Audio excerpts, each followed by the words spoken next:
que é quando tudo começou, quando um homem, quando um Deus se fez homem, pisou na terra e sofreu no nosso lugar para nos conceder a graça. Porque se a gente está aqui hoje, foi pelo sacrifício de Jesus. Repita comigo: eu estou aqui, por causa de Jesus. Somente isso. Somente isso. Se você está vindo na igreja por outro motivo que não é esse, você está vindo para a igreja pelo motivo errado. E se você está na igreja pelo motivo errado, você não está na igreja. Você só vai. Porque ser é diferente de estar.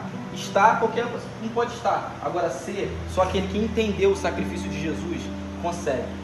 Amém? Quando a gente lê os evangelhos e a gente se pega para estudar sobre o sofrimento que Cristo passou na cruz, se a gente tiver um pingo de humanidade, a gente se comove. Porque a gente vê que Jesus, ele não passou só dores físicas, ele passou dores espirituais e passou dores psicológicas. Eu vou listar alguma delas. Vou tentar ser bem rápido, eu não quero cansar você. Eu quero que você saia daqui com isso na sua mente. A graça de Deus. Tudo começou no Getsemane. Jesus, ele estava orando. Enquanto ele estava orando, a angústia que ele estava sentindo era tão grande, mas tão grande, que ele suou gotas de sangue.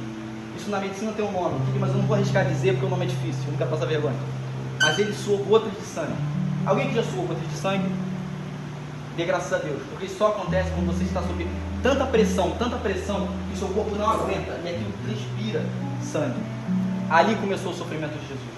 Mas por que Jesus estava sentindo aquilo? Porque ele sabia o que estava por vir. E não era só o chicote, não era só a zombaria que ele ia passar, não. O que atormentava Jesus era que por algum curto tempo de momento, ele estaria afastado de Deus, porque ele estaria sobre ele todo o pecado da humanidade. O meu, o seu, todos os pecados que a gente cometeu, que a gente ainda vai cometer, já estava sobre ele ali. Então essa angústia pegou Jesus. E logo depois que Jesus estava no Getsemane, chegou os guardas, jogaram na prisão, prenderam violentamente Jesus. Eu imagino ele chegando e tratando Jesus como um marginal, como algo que ele não era, tratando Jesus como um lixo, como uma escória da sociedade. Se você for ler Mateus 26:50, você vai ver esse acontecimento. Depois que eles agarraram e jogaram Jesus para o sinédrio, ele sofreu agressões físicas, tapas, soco, foi cuspido e zombado pelos líderes religiosos. Esses mesmos líderes religiosos que hoje aparecem na televisão, no rádio, no YouTube, esses mesmos que dizem que são donos da verdade, mas na verdade não são donos de nada, são um bando de fariseu hipócrita, que prega algo que não consegue viver. Eles colocam um fardo que nem eles conseguem carregar, e eles acham que eles estão em um nível de santidade tão elevado que eles querem um tratamento especial. Eu fico indignado quando eu vejo esse pessoal, que é um pessoal que eles acham que a gente, que é a ovelha, está aqui, e eles estão aqui. Sendo que se você for ver Jesus falando sobre liderança, ele fala que liderança é exatamente o contrário. Se você é líder, você tem que estar aqui. Porque liderar é servir. O que Jesus, o maior líder que já pisou nessa humanidade, fez? Ele pegou os discípulos, colocou eles sentados e lavou os pés deles. Olha isso, olha o exemplo de humildade que a gente tem. O nosso Deus lavou os pés dos seus discípulos. Aí vem esse Zé Ruela aí, que achando que tem que ser tratamento bíblico, que tem que ter área aqui dentro da igreja. Que negócio é esse? É uma loucura. Mas continuando aqui. Depois dessa humilhação que Jesus passou, ele foi levado para os romanos. E lá continuou a humilhação. Ele foi chicoteado. E o chicote que ele foi chicoteado tinha pedaço de osso. Aquilo dilacerou a pele de Jesus. Jesus, ele perdeu parte da pele. Ele foi humilhado, cuspido, zombado, pisado. Tudo isso para que nos dê a sua doce graça. E logo depois dessa humilhação que ele passou pelos romanos, eles pegaram uma coroa, mas não uma coroa de rei, uma coroa de espinhos, e colocaram na cabeça dele, como uma forma de humilhação, como uma forma de zombaria, dizendo: você não se titula rei? Aí está a sua coroa. E logo depois eles golpearam, cuspiram Jesus mais uma vez, e depois obrigaram ele a carregar a cruz. Você conhece a história? Quem aqui já viu A Paixão de Cristo, do Mel Gibson? Vocês conhecem a história? Aquele filme retrata muito bem. Depois fizeram carregar a cruz, humilharam ele, pisaram nele. Para ganhar tempo, pregaram. Depois, Jesus ficou tão desidratado, eles deram azeite, esponja, vinagre dele. Depois, quando Jesus morto, eles o feriram com a lança. Eles são sofrimentos físicos, sofrimentos que a gente imaginar já causam uma certa angústia, mas agora Jesus também passou por sofrimentos psicológicos e emocionais. Um deles é a própria traição de Judas, porque imagina você que anda com uma pessoa direto e do nada aquela pessoa se vira contra você e você não entende nada. Você fica assim: o que eu fiz com essa pessoa? Você não fez absolutamente nada, a pessoa te trocou por pouca coisa. Foi o que aconteceu com Jesus. Ele foi traído por Judas e aquilo doeu nele.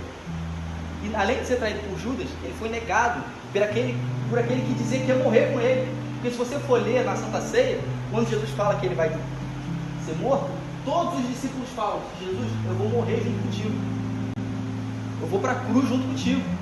E ele fala: Pedro, em verdade te digo, 3 vezes tu me negarás. Isso acontece.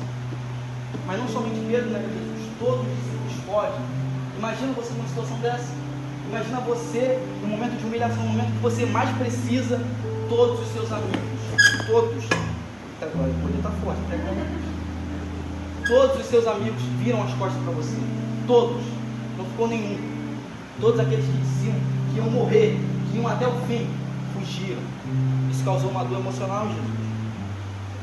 Além da zombaria, a rejeição do povo, quando ele foi jogado lá em Pilatos tentando salvar Jesus, porque ele não queria, porque ele viu que Jesus não era criminoso, ele estava culpando. Então ele tentou aliviar mais Jesus, mas o povo estava decidido a matar Jesus. E quando ele colocou Jesus aqui e um ladrão, Barrabás, do outro lado, quem o povo escolheu? Quem o povo escolheu? Alguém tem dúvida?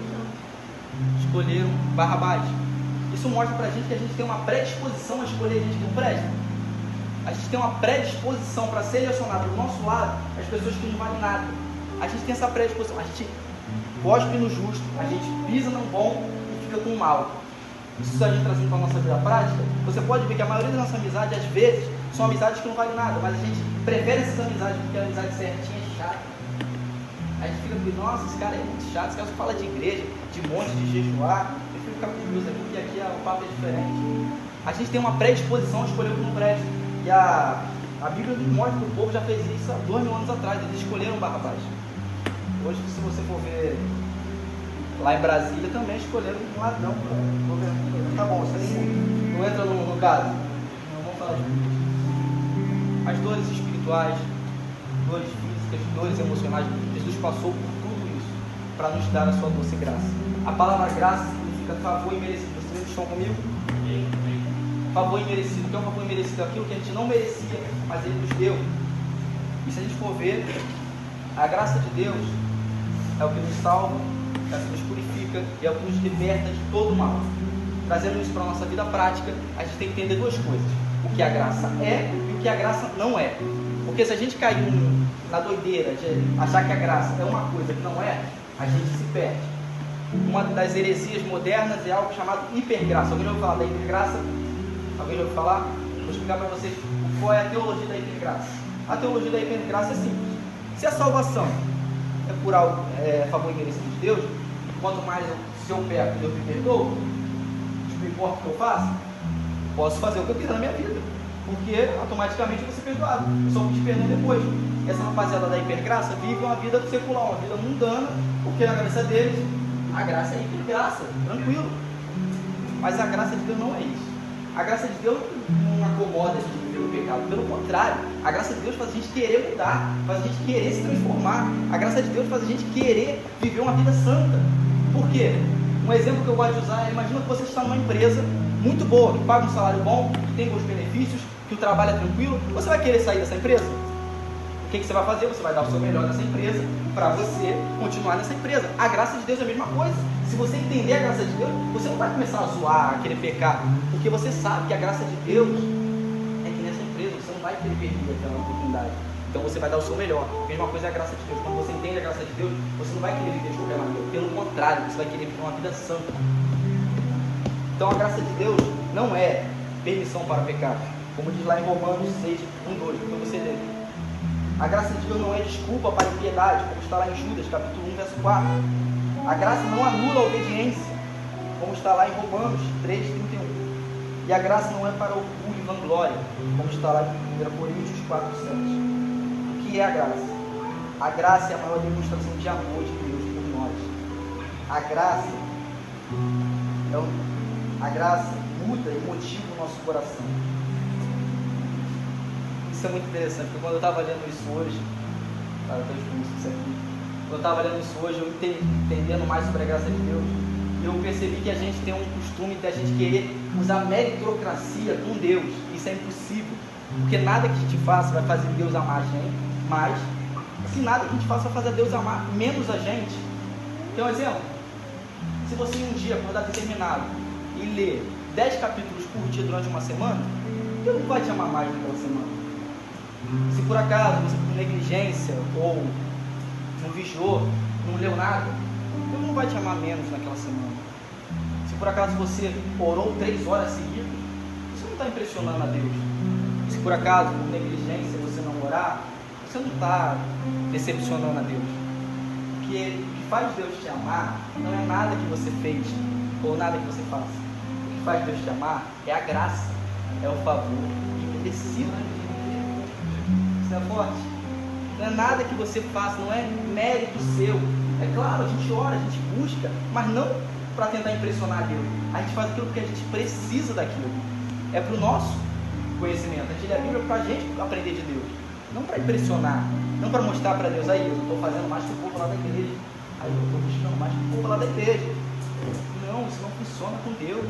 Deus não é o nosso patrão. Deus não é aquele patrão que fica olhando quem está trabalhando mais e quem está trabalhando menos. Não, Ele é o nosso Pai, e como Pai Ele ama a gente, independente do que a gente faça ou o que a gente deixa de fazer.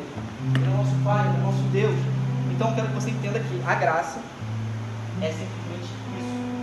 É complexo, é meio difícil de entender, porque você corre o risco de, como eu falei, cair no legalismo de, se a graça é isso, eu posso ver de qualquer maneira. Mas como eu já dei textos bíblicos, não, a graça não é permissão para pecar. A graça não é para você, Deus me ama de qualquer maneira, então eu vou ver de qualquer maneira. Porque se você faz isso, você está demonstrando que você não entendeu a graça de Deus. Porque quem entende a graça de Deus vive como um crente, vive como um cristão, vive como um homem, como uma mulher de Deus. Amém? Vocês estão comigo? Então agora como é que a gente pode aplicar isso na nossa vida prática? Eu falei aqui da teoria, agora eu vou falar da vida prática. Pode até achar, essa pessoa não merece, porque eu falo para ela, ela liga o que eu falo. Mas lembre-se que você também não merecia. Lembre-se que alguém olhou para você e insistiu, pregou, falou, e aquilo entrou no seu coração. Lembre-se que o trabalho que você tem hoje, você não merecia. Os filhos que você tem, você não merecia. Os dons, os talentos, a gente não merecia. Tudo é graça de Deus. A salvação é dádiva de Deus, exclusiva de Deus. Tudo que nós temos, tudo que nós vamos receber futuramente, tudo é graça de Deus. Isso nos mostra também que a gente não pode se vangloriar por aquilo que a gente tem, porque se a gente tem um bom carro, é graça de Deus. Se a gente tem uma bicicleta, é graça de Deus. Tudo que a gente tem, tudo que a gente possui, é graça de Deus. A meritocracia só funciona em um ambiente, no trabalho. Agora falando de empresa, não empresarial.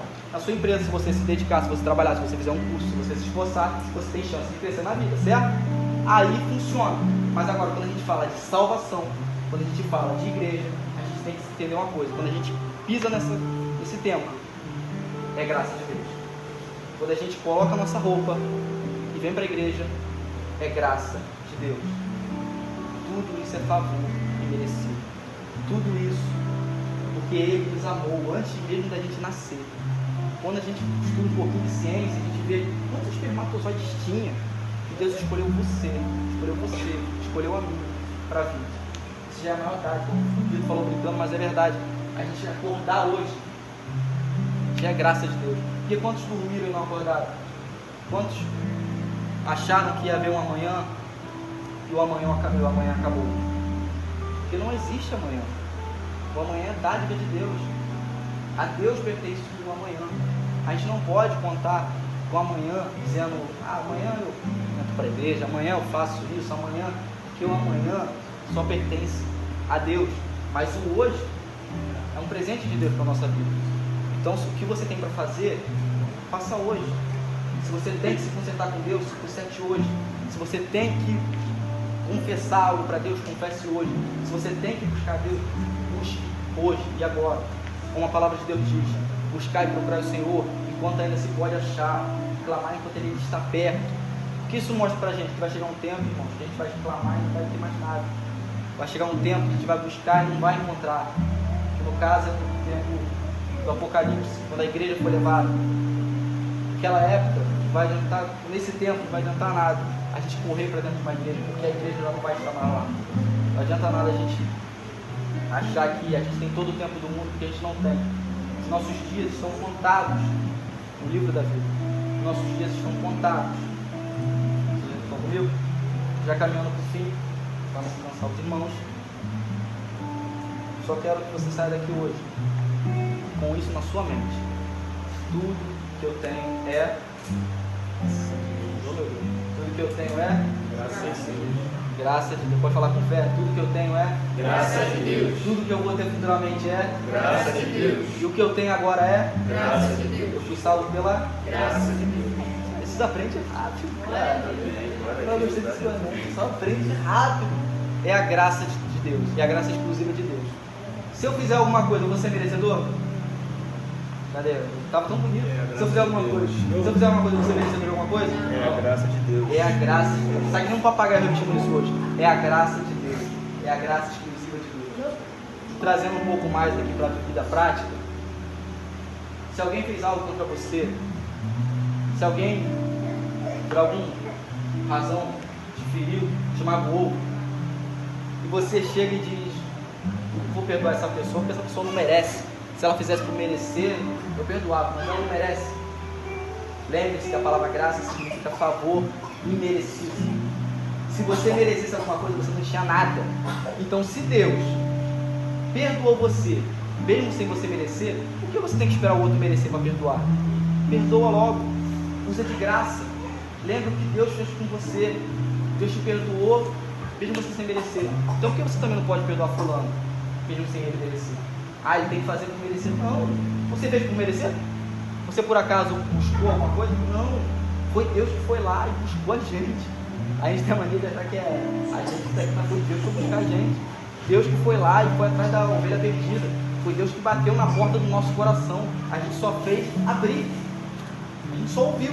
Mas quem foi? Quem fez todo o trabalho? Foi Deus. A salvação é algo exclusivo de Deus. Amém? Amém? Vocês entenderam? Eu falei muito?